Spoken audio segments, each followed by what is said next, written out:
دیکھتے ہی ایسا لگا جیسے اس شیخ کی امید کی کرنیں جگمگانے لگی ہیں، ایسا لگا جیسے اسے منزل مقصود سامنے دکھنے لگی ہے۔ اب تو خوشی سے وہ پھولے نہ سما رہا تھا، لیکن اس شیخ نے کہا ٹھیک ہے بیٹا، گناہ تو تجھ سے ہوا، تو نے میرے باپ کا سیب میری اجازت کے بغیر کھایا ہے، میں اتنی آسانی سے معاف نہیں کروں گا۔ نوجوان نے کہا بابا جو شرط کہو مجھے منظور ہے، بس ابھی معاف کر دو، فوراً معاف کر دو۔ شیخ نے کہا نہیں، میری شرط بڑی سخت ہے، تو نہیں مان پائے گا۔ کیا شرط ہے؟ میری شرط یہ ہے کہ تجھے میری بیٹی سے شادی کرنی ہو۔ ایک لمحے کے لیے وہ جھٹکا لگا ہوگا اسے۔ آج کا نوجوان ہوتا یہ فیس بک واٹس ایپ چلانے والا، کہتا ہے اے بابا میں آپ سے معافی مانگنے آیا ہوں، آپ کا داماد بننے نہیں آیا۔ مگر اس نوجوان کے تقوی کو سلام، اس نے کہا بابا وعدہ کرو کہ تم ابھی معاف کر دو گے، میں تمہاری بیٹی سے شادی کرنے کو تیار ہوں۔ شیخ نے کہا سن، ایسا نہ ہو کہ بعد میں تو مجھے تانا دے کہ کیسی لڑکی پکڑا دی، کیسا جیون ساتھی پکڑا دیا، اس لیے سب کچھ سن لے پہلے۔ میری جس بیٹی سے تیری شادی ہوگی وہ آنکھوں سے اندھی، اچھا، اور سن کان سے بہری ہے، اچھا، اور سن منہ سے گونگی، اچھا، اور سن ہاتھ سے لولی بھی، اور سن پاؤں سے لنگڑی بھی۔ آج کا یہ نوجوان ہوتا موبائل پہ رات دن فشنگ کرنے والا، کہتا اے بابا یہ ماڈل تو نے میرے ہی لیے بچائے رکھا ہے، جو اندھی بھی ہو، بہری بھی ہو، گونگی بھی ہو، لولی بھی ہو، لنگڑی بھی ہو۔ میں مانتا ہوں ہر انسان کے پاس نفس ہوتا ہے، اور نفس کو ایک لمحے کے لیے جھٹکا بھی لگا ہوگا کہ یار ایسا جیون ساتھی جو خود اپنے کو نہ سنبھال پائے مجھے کیا سنبھالے گا۔ مگر اس نوجوان کے تقوی کو سلام، اس نے کہا بابا گواہ ہو جاؤ، تم ابھی مجھے معاف کرو، رائٹ ناؤ، ابھی معاف کرو، میں تمہاری اندھی، بہری، گونگی، لولی، لنگڑی بیٹی سے شادی کو تیار ہوں۔ شادی ہو گئی، شب زفاف ہے، سہاگ کی رات ہے۔ شیخ نے نوجوان سے کہا جا بیٹا تیری دلہن تیرا انتظار کر رہی ہے۔ نوجوان جیسے دروازے کے قریب پہنچا، دل میں خیال آیا کہ یہ تو اندھی ہے، بہری ہے، گونگی ہے، نہ سنے گی، نہ بولے گی، نہ ہلے گی، نہ ڈولے گی، لیکن یار سلام کرنا تو حضور کی سنت ہے، چلو سلام کرتے ہیں، جو بھی ہوگا دیکھا جائے گا۔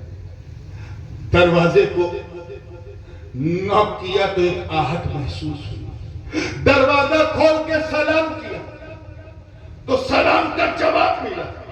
دیکھتا کیا، نہ وہاں کوئی اندھی، نہ بہری، نہ گونگی، نہ لنگڑی، نہ لولی، بلکہ ایسی خاتون اور اتنی خوبصورت جیسے لگ رہا تھا جنتی حوروں نے سنگار کیا ہو، اور چہرہ ایسا جیسے بدر منیر دوربین پر آ گیا ہو۔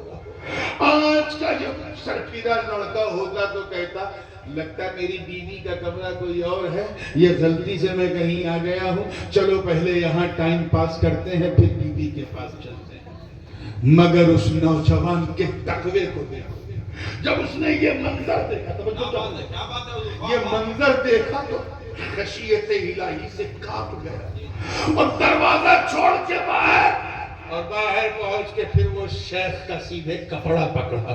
اے بابا اب تو آپ نے حد کر دی، کتنا مجھے آزماؤ گے؟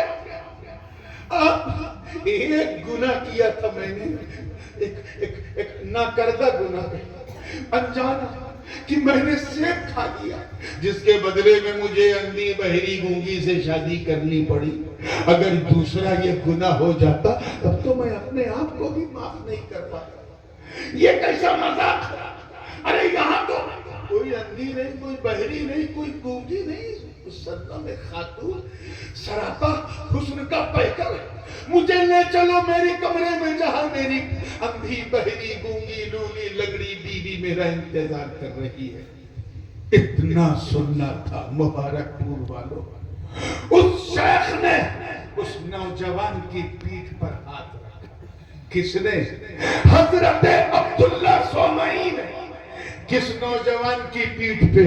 حضرت سید ابو صالح موسیٰ جنگی دوست کی پیٹھ پہ ہاتھ رکھا اور کہا بیٹا تو صحیح کمرے میں گیا تھا، یہی محجبین تیری بیوی ہے، یہی بدر منیر چہرے والی تیری بیوی میری بیٹی ہے، یہی میری بیٹی سیدہ ام الخیر ہے۔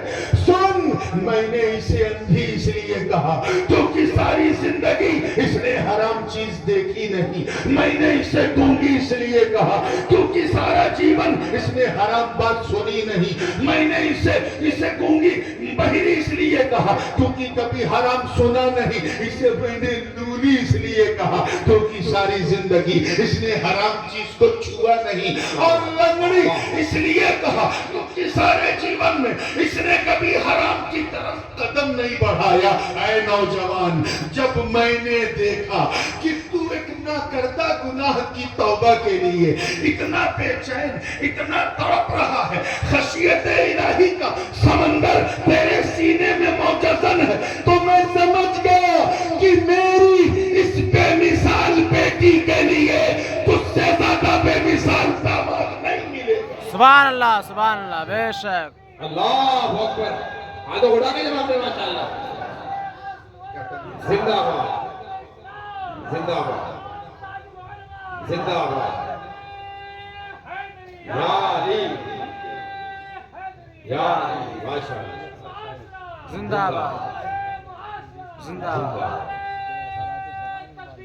توجہ، اسی لیے جب حضرت ابو صالح موسیٰ جنگی دوست جیسا باپ ہو، توجہ ہے، اور سیدہ طیبہ طاہرہ فاطمہ ثانیہ جناب ام الخیر جیسی ماں ہو، ارے جب ان دو